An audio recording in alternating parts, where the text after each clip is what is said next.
Baik, selamat pagi anak-anak Miss sekalian. Bagaimana keadaannya hari ini? Miss harap anak-anak Miss sekalian dalam keadaan sehat-sehat ya. Nah, pada pertemuan kali ini, Miss yang akan mengajarkan. Nah, sebelumnya, perkenalkan nama Miss Rona Marisa Simamora dari Universitas HKBP Nomensen Medan, Pendidikan Matematika, Stambuk 17. Nah, pada hari ini Miss akan membawakan materi tentang himpunan. Nah, kita masuk ke slide. Nah, himpunan.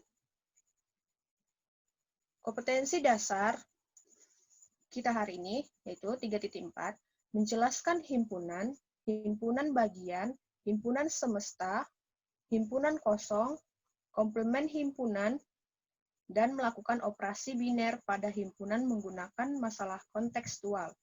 4.4, menyelesaikan masalah kontekstual yang berkaitan dengan himpunan, himpunan bagian, himpunan semesta, himpunan kosong, komplemen himpunan, dan operasi biner pada himpunan. Nah, sebelum kita masuk ke masuk materi tentang himpunan, anak-anak Miss tahu nggak sih apa pengertian dari himpunan? Nah, coba lihat gambar yang Miss tampilkan di sini. Nah, di sini ada kumpulan bunga-bunga atau himpunan bunga. Ya kan? Nah, lalu gambar yang ini. Bagaimana dengan gambar ini? Dapat anak-anak Miss lihat? Di sini ada himpunan burung dan himpunan kue ulang tahun. Nah, kita bersama-sama. Coba amati beberapa kumpulan yang termasuk himpunan dan bukan himpunan di bawah ini. Kumpulan yang termasuk himpunan. 1. Kumpulan siswa yang lahir pada bulan Agustus. 2. Kumpulan siswa laki-laki di kelas 71. 3. Kumpulan buah-buahan yang diawali dengan huruf M. 4. Kumpulan nama kota di Indonesia yang diawali dengan huruf S. 5. Kumpulan binatang yang berkaki 2. Yang keenam, kumpulan negara di Asia Tenggara. Kumpulan yang bukan termasuk himpunan. 1. Kumpulan kota-kota besar di Indonesia. 2. Kumpulan orang kaya di Indonesia. 3. Kumpulan siswa yang pandai di sekolahmu. 4. Kumpulan gunung yang tinggi di Indonesia. 5. Kumpulan pelajaran yang disenangi siswa. 6. Kumpulan makanan lezat.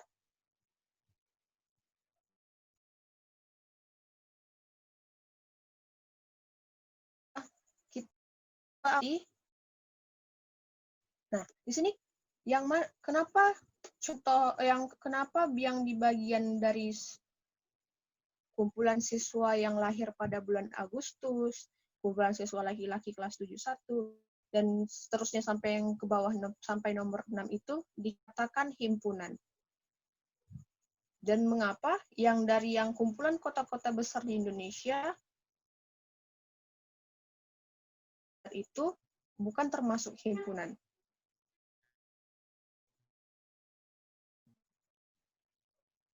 Coba kita simpulkan. Ayo kita simpulkan bersama-sama apa pengertian dari himpunan. Nah, dapat kita simpulkan bahwa pengertian himpunan adalah kumpulan objek-objek yang terdefinisi dengan jelas. Kumpulan objek-objek yang terdefinisi dengan jelas. Nah, coba lihat yang ini. Contoh yang kumpulan siswa laki-laki kelas 71. Mengapa dikatakan dia himpunan, termasuk dalam himpunan?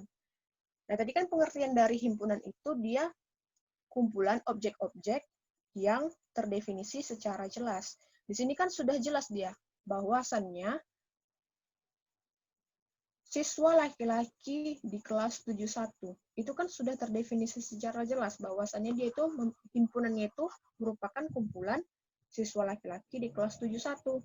Nah, misalnya juga lagi contohnya kumpulan nama kota di Indonesia yang diawali dengan huruf S. Nah, itu kan juga terdefinisi secara jelas kan? Nama kota di Indonesia yang diawali dengan huruf S. Nanti itu bisa kita dapat anggotanya itu, anggota dari himpunannya itu, misalnya kota dari S, Semarang, Surabaya, Surakarta, nah seperti itu. Jadi itu merupakan itu yang dikatakan dengan himpunan karena dia terdefinisi secara jelas, dengan jelas. Nah, lalu di sini misalnya kumpulan kota-kota besar di Indonesia itu bukan merupakan dari termasuk himpunan, bukan himpunan itu. Karena dia tidak terdefinisi secara jelas. Kumpulan kota-kota besar di Indonesia. Kota-kota besar di Indonesia itu ada banyak, ya kan? Jadi dia bukan termasuk dari himpunan. Nah, misalnya juga kumpulan pelajaran yang disenangi siswa. Nah, itu juga bukan termasuk dari himpunan, karena dia tidak terdefinisi secara jelas. Pelajaran yang disenangi siswa itu bisa bermacam-macam, ya kan? Nah, jadi himpunan adalah kumpulan objek-objek yang terdefinisi dengan jelas. Selanjutnya, kita akan memasuki, ayo kita amati. Nah, coba amati contoh himpunan berikut. 1. Himpunan sayur-sayuran. Anggotanya kacang panjang, buncis, bayam, dan kecambah. 2. Himpunan buah-buahan. Anggotanya nanas, jeruk, apel, dan mangga. Perhatikan slide-nya. Yang ketiga, himpunan ikan. Anggotanya tongkol, gurami, dan mujair. Keempat, himpunan bumbu dapur, anggotanya bawang merah, garam, kemiri, dan bawang putih.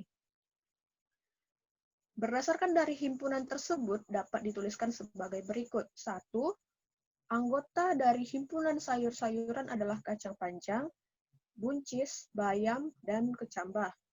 2. Anggota dari himpunan buah-buahan adalah nanas, jeruk, apel, mangga.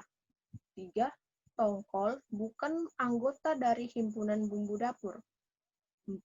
Mangga bukan anggota dari himpunan ikan. Nah, di sini itu kita mempelajari yang mana anggota dan bukan anggota. Nah, di sini kan anggota dari himpunan sayur-sayuran. Anggota dari sayur-sayuran itu ada kacang panjang, buncis, kecambah, bayam. Nah, gitu. Tapi kalau misalnya kayak gini, yang soal nomor di bagian 3, tongkol bukan anggota dari himpunan bumbu dapur. Benar bukan? Karena bumbu dapur itu anggotanya ada bawang merah, garam, kemiri, dan bawang putih. Jadi tongkol itu bukan anggota dari bumbu dapur. Seperti itu dia. Nah, lalu kita masuk ke slide berikutnya. Untuk memperjelas konsep tentang anggota dan bukan anggota dari himpunan, coba nalarkan pikiran kalian dalam kegiatan berikut ini. 1. Mangga adalah anggota dari himpunan buah-buahan. Dapat dikatakan mangga adalah elemen dari himpunan buah-buahan dan dilambangkan dengan mangga. Perhatikan simbolnya. Seperti itu dia, buah-buahan. Itu dibaca elemen atau anggota. Oke. Nomor 2, tongkol bukan anggota dari himpunan bumbu dapur. Dapat dikatakan tongkol bukan elemen dari himpunan bumbu dapur dan dilambangkan dengan tongkol. Seperti itu simbolnya, seperti E, dicoret. Itu dibaca bukan elemen atau bukan anggota dari bumbu dapur. Nah, ketiga, buncis adalah, ayo kita isi bersama-sama. Buncis adalah titik-titik dari himpunan sayur-sayuran. Berarti buncis adalah anggota dari himpunan sayur-sayuran. Dapat dikatakan buncis adalah elemen dari himpunan sayur-sayuran dan dilambangkan dengan kita gunakan simbol elemen seperti yang di nomor 1. Nah, lalu yang nomor 4, lele adalah titik-titik dari himpunan bumbu dapur. Berarti itu bukan anggota. Lele adalah bukan anggota dari himpunan bumbu dapur. Dapat dikatakan lele bukan elemen dari himpunan bumbu dapur, dan dilambangkan dengan, nah, bukan elemen, seperti yang di nomor 2. Selanjutnya, nah, lalu bagaimanakah menyajikan himpunan? Nah, cara menyajikan himpunan itu ada 3. Yang pertama itu numerasi, yang kedua tabulasi, yang ketiga notasi. Nah, mari kita pelajari bersama-sama. Nah, cara menyajikan himpunan itu, kalau secara numerasi, misalnya contohnya itu, nah, seperti itu. Numerasi itu menyatakan anggota-anggotanya, diisi dengan anggota-anggotanya, menggunakan kurung kurawal. Nah, jadi numerasi itu dia menyatakan himpunan dengan mendata anggota-anggotanya di dalam kurung kurawal.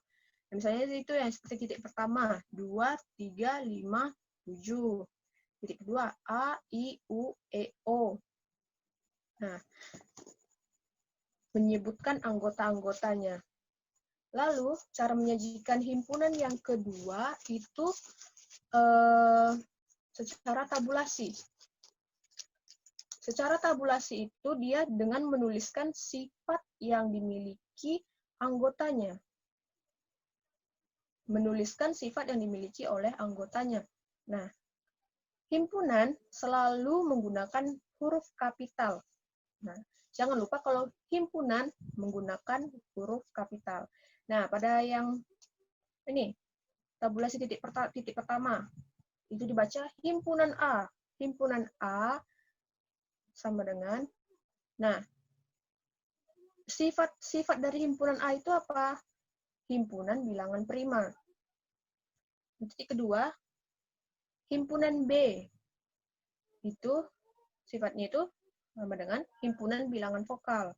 Dituliskan dengan menuliskan sifatnya. Sifat dari himpunan B itu himpunan bilangan vokal. Nah, jadi himpunan itu tidak hanya A, B, tidak hanya itu. Bisa dari A sampai Z. Asalkan himpunan itu menggunakan huruf kapital. Nah, kalau secara notasi itu dia menuliskan himpunan itu ada syaratnya. Nah, seperti pada titik A, titik pertama, himpunan A sama dengan buka kurung kurawal Y, di mana Y lebih kecil dari 10. Y adalah bilangan prima. Oke, Y adalah. Jadi syarat dari himpunan A itu yaitu Y lebih kecil dari 10, Y adalah bilangan prima. Nah, itu dia syaratnya. Itu cara penulisan secara notasi. Nah, kalau titik kedua, himpunan B sama dengan buka kurung kurawal Z, di mana Z adalah huruf vokal dari abjad Latin. Nah, jadi syarat di himpunan B itu, dia adalah, Z itu adalah huruf vokal dengan abjad Latin. Jangan lupa tutup kurung kurawalnya ya. Nah, kita lihat di sini, bisa dilihat di sini itu pada gambar ada kancil, harimau, kucing, kelinci, sapi, dan gajah. Nah, kalau secara enumerasi dengan menyatakan anggotanya kan. Nah, jadi tulis dulu, himpunan A, bisa juga nanti itu diubah jadi himpunan Z, atau X, atau Y, tapi dia harus menggunakan huruf kapital. Nah, di sini kita menggunakan A. Itu dibaca himpunan A sama dengan buka kurung kurawal, kancil, harimau, kucing, kelinci, sapi, gajah. Tutup kurung kurawal. Nah, lalu yang kedua, dengan menggunakan tabulasi. Nah, tabulasi itu kan dengan menuliskan sifat dari anggotanya. Nah, jadi sifat dari anggotanya itu yaitu seperti yang kita ketahui di gambar merupakan hewan berkaki 4. Nah, jadinya himpunan A sama dengan himpunan hewan berkaki 4. Nah, kalau secara notasi yang ketiga itu dengan syarat. Ada syarat di dalam penulisan himpunan itu. Nah, Himpunan A sama dengan buka kurung kurawal. A, di mana A anggota, syaratnya apa? Anggota hewan berkaki 4. Jadi, A, di mana A anggota hewan berkaki 4. Oh, oke. Sekian dari penjelasan Miss pada pertemuan kali ini. Tetap mempelajarinya. Miss setelah ini Miss akan memberikan latihan. Mohon untuk dikerjakan. Jika anak-anak Miss sudah memperhatikan dari awal sampai tadi penjelasan Miss, pasti akan mengerti dan memahaminya dan bisa menjawab latihannya. Semangat terus untuk belajar, walaupun sekarang di masa pandemi tidak bisa bertatap muka, tetapi selalulah berlatih. Belajar juga, tetap semangat juga. Oke. Sekian dari penjelasan Miss hari ini. Miss ucapkan terima kasih. Sampai jumpa lagi. Selamat pagi.